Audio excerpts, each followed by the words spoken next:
Hello friends, নমস্কার, good morning everyone. দেখুন, এটা হলো মাছের ঝোল ফুলকপি দিয়ে। আর আজকে একটু মাছটা অন্যভাবে রান্না করা হয়েছে ঝোলটা, যে জন্য খেতে খুবই সুস্বাদু। আর দেখুন কত সুন্দর, এটা অন্যভাবে রান্না করেছি প্রসেসিংটা। আর এটা এইভাবে রান্না করলে খুব সুস্বাদু হয়, না খাওয়ালে কি করে বুঝতে পারবেন বলুন। তো এটাই হচ্ছে সিস্টেম। তো আজকে মাছের ঝোলটা যেভাবে বানালাম বহুতই সুস্বাদু। এইভাবে বানাতে হবে। এখন শীতের মাছ, ঠান্ডাতে এমনিতেই জলে মাছ ঠান্ডাতে কেমন যেন টেস্টিটা কম লাগে মনে হয়, কিন্তু টেস্টি বেশি লাগে শীতকালে। মাছ মাংস ভালো করে রান্না করতে হয়। তা আজকের প্রসেসিংটা খুব সুন্দর ছিল, দেখুন খুব ভালো লাগবে। ফ্রেন্ডস দেখুন, বানাবো মাছের ঝোল। মাছ ভাজা করে নিয়েছি, টমেটো, আলু আর একটু তেঁতুল গোলা দিয়ে আলু ভাজা ভাজা করে ঢেলে নিয়েছি। এবার ঝোলটা বানাবো। কড়াইয়ে তেল দিয়ে নিয়েছি, এটা দিলাম চিনি, এটা চিনি দিয়েছি, চিনি।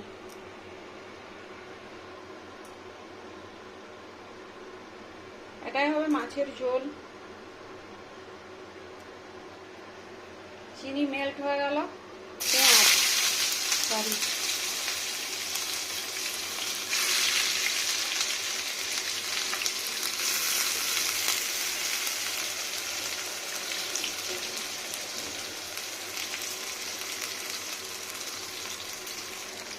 এখানে দেবো হলুদ,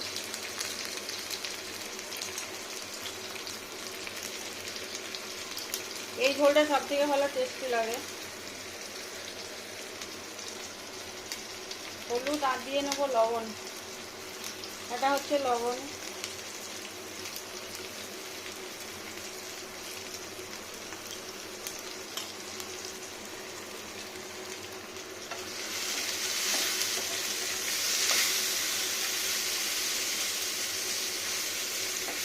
খুব সুন্দর করে ভাজতে হবে।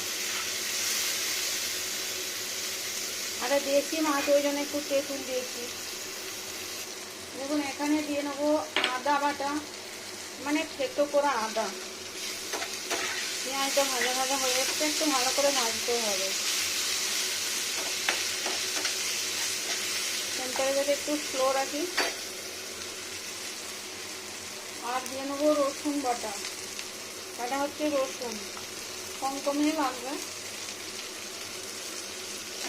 সব একসাথে ভাজবো, একটু ভালো করে ভাজলে কি সুগন্ধি আর টেস্টিটা ভালো হবে। একটু সাইডে পেঁয়াজটা লেগেছিল, অত কিছু হবে না, টেস্টে ঠিকই থাকবে। আর একটু বেশি পড়লে তিতো হয়ে যেত। মাছেরই ঝোল, গ্যাস জ্বলছে কিনা সন্দেহ, জ্বলছে। মাঝে মাঝে নিভে যায় নিজে নিজে। এবার এখানে দিয়ে নেবো কাঁচা লঙ্কা, শুধু কাঁচা লঙ্কা দিয়েই মাছের ঝোল হবে। লঙ্কাগুলো ঝাল কম আছে।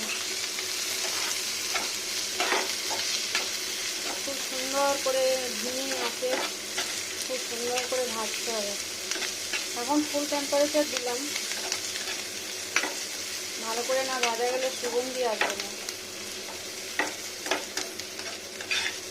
অনেক ভাজতে হবে, জড়ো হবে যখন, দোলা পাকবে, তখন জানবেন ভাজাটা ঠিক হচ্ছে। এখনো দোলা কাটেনি, মানে পেঁয়াজটা সফট হবে আর কি।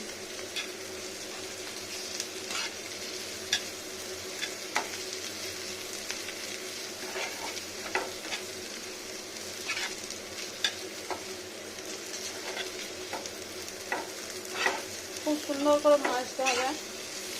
এই মাছটা অন্যরকম, তাই রুই মাছ, কিন্তু খুব বড় নয়। দেখুন, এবার যে ব্লকটা করে রেখেছি ওটা দিয়ে নেবো, আলু আর টমেটো। এবার দিয়ে নেবো জল, যতটা পরিমাণ জল, আর একটু জল লাগবে। এটা হচ্ছে জল, আর একটু যতটা লবণ দিয়েছি সেই অনুপাতে জলটা দেব। দেখুন, এক কলসি জল দিয়েছি। না গো, এটা ফুটবে, ফুটে ফুটে ঝোলটা হবে। যে তেঁতুলের ইয়েটা আছে না, গলা, তেঁতুল গলা দিয়ে আলুটা, টমেটো আলু তেঁতুল গলা দিয়ে ভাজা আছে লবণ দিয়ে, ওটা ফুটে ফুটে যখন সুগন্ধিটা আসবে তখন মাছের ঝোলটা খুব সুন্দর হবে। এবার এখানে দিয়ে নেবো কাঁচা জিরে বাটা, যেটা আমি পেস্ট করে রাখি শিলনোড়াতে। খুব বেশি মিহি পেস্ট না, একটু দলা দলা, দানা দানা আর কি, সরি, একটু দানা দানা। এই দেখুন, এটা দিয়ে নিলাম। এবার একটু কয়েকটা দানা ফুলকপি দেবো, কয়েকটা পিস। দেখুন কত সুন্দর টেস্টি টেস্টি রান্না হবে এখনই, আর এটা খুব টেস্টি হয় খেতে। একটু ধুয়ে দিই টমেটো। এবার এখানে দিয়ে নেবো ফুলকপি। এই দেখুন ফুলকপিগুলো একটু টুকরো টুকরো করে নিয়েছি। মিডিয়াম সাইজ ফুলকপি ছিল, ছোটোর থেকে একটু বড়। ব্যাস, এবারে সুন্দর ফুটবে। তারপরে আমি ঢাকা দেবো না, সব ভাজা আছে যেহেতু, ফুটে এলে মাছটা দিয়ে নামিয়ে নেবো। এই মাছের ঝোলটা এরকম করতে হয়, মাছটা একটু ছোট ছিল, এরকম পিস হয়েছে দেখুন। এটা লেজা, তাহলে বুঝুন কেমন ছিল। এটা মাথাটা, এটা পিস। খুব বড় সাইজ নয়, ওই জন্য একটু ঝোল হবে।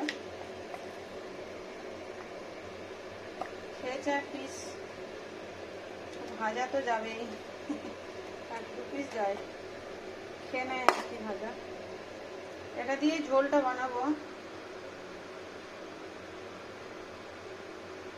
এখনো ফুটতে শুরু হয়নি, দেখুন ফুটবে। ফুটার পর এটা স্টার্টিং শুরু হবে ফুটা, তারপরে আমি যখন অনেকটা ফুটে সুগন্ধিটা বার হবে, অনেকটা ঘন হয়ে আসবে ঝোলটা, তখন মাছগুলো দেবো, এখন দেবো না। দেখুন ফুটতে স্টার্ট হয়ে গেছে। খুব হাই স্পিড না, একটু কম স্পিড টেম্পারেচার, হাই থেকে একটু ডাউনে।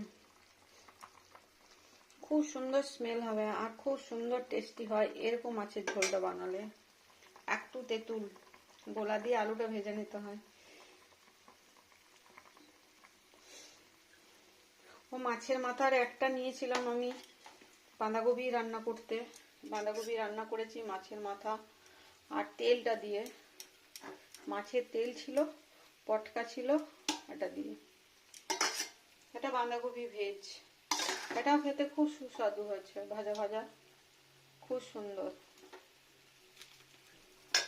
মাছের তেলটা ছিল, পটকা ছিল এরকম। এটা হচ্ছে হোক, ফুটুক আর একটু, ফুলকপিটা নরম হোক। মাছটা বেশিক্ষণ ফুটালে ভেঙে যাবে, কারণ একদম মাছটা নরম, ওই জন্য। কাঁচা মাছটা মানে ম্যাচুরিটি হয়নি এখনো। রান্না বান্না ভালোই লাগে দেখতে।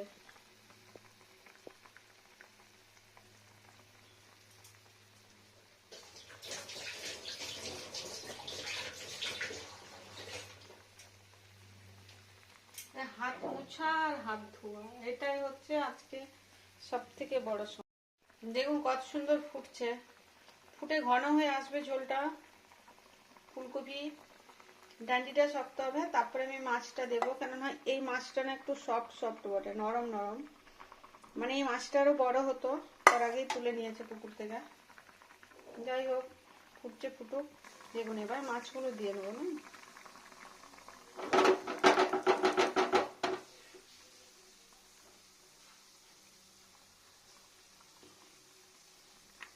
এটা হাফ মাথা, একবেলা ঝোলের জন্য সুন্দর হয়ে যাবে। দেখুন কত সুন্দর হবে এখন। এই ঝোলটা খেতে খুব টেস্টি, ওই যে ভাজা ভাজা হয়েছে না আলু পেঁয়াজ সব সুন্দরভাবে, আর একটু তেঁতুল দেওয়া আছে। এই কাঁচা মাছটা মানে মাছটা ম্যাচিওর নয়, ওই জন্য একটু তেঁতুল দিলে ভালো লাগে খেতে। দেখুন কত সুন্দর, এটা টেস্টি একটা মাছের ঝোল হবে। এই ঝোলটা খেতে না অসাধারণ লাগে, বলে বোঝাতে পারবো না, না খাওয়ালে। দেখুন ফুটবে এবার কিছুক্ষণ, তারপরে বন্ধ করে দেবো। ফুলকপিটা নরম হয়ে গেলে বন্ধ করে দেবো। দেখুন ফ্রেন্ডস, ফুলকপিটা কিন্তু খুব সফট হয়ে গেলে ভালো লাগবে না খেতে। তো দেখে নিই আমি ফুলকপিটা নরম হয়েছে কিনা। ডান্ডিটা ভাঙা গেলেই জানবেন ঠিক হয়ে গেছে সেদ্ধ। আর এটা গরমে থাকতে থাকতে আরও নরম হয়ে যাবে। আর এটা হচ্ছে মাছের ঝোল, এত সুন্দর হবে খেতে, টেস্টি। ও তো বললাম না খাওয়ালে বুঝতে পারবেন না, খেতে হবে। এই দেখুন, এবার বন্ধ করে দেবো, আর একটু ফুটুক। দেখুন কি সুন্দর হয়ে গেছে। এবার বন্ধ করে দিই ঝোলটা, একটু পরে সুন্দর হয়ে যাবে টেস্টি লেয়ার। একটা রসুন বেঁচে গেছিলো, আমি এখানে দিয়ে দিলাম, আলাদা করে রয়ে গেছিলো, দিয়ে দিলাম। এটা খুব সুন্দর, ঝোলটা খেতে টেস্টি হবে। আর দেখতে দেখুন কত সুন্দর হয়েছে। মাছ পিসটাও খেতে ভালো লাগবে। এই দেখুন, একটু টকটক মিষ্টি ঝাল নোনতা সব রকমের স্বাদ। আর ফুলকপিটা খেতে পাওয়া যাবে।